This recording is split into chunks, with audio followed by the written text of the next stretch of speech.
नेता प्रतिपक्ष राहुल गांधी जी ने जिस प्रकार से इस देश की अर्थव्यवस्था को मृतप्राय कहा है, यह कदाचित अनुचित है और इसके लिए उनको अपने देश से क्षमा मांगनी चाहिए।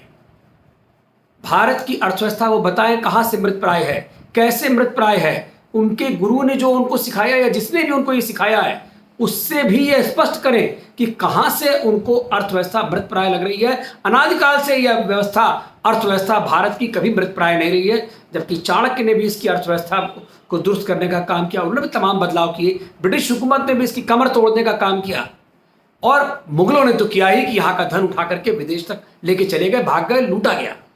लेकिन चूंकि भारत की अर्थव्यवस्था कृषि आधारित है और हमारा कृषि प्रधान देश है, इसलिए भारत की अर्थव्यवस्था कभी मृतप्राय नहीं हो सकती। इसके लिए इस भ्रम फैलाने के लिए आपको देश से माफी मांगनी चाहिए।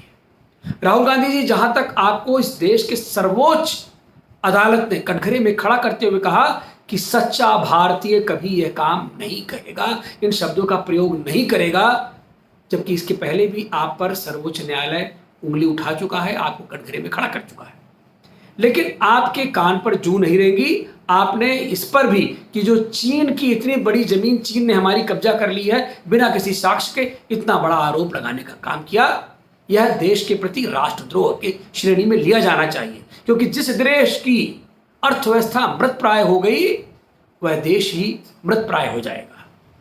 और जिस देश की चीन ने जमीन कब्जा कर ली, उस देश के लिए हमारा तो मुंह दिखाना भी नहीं इस लायक बनेगा।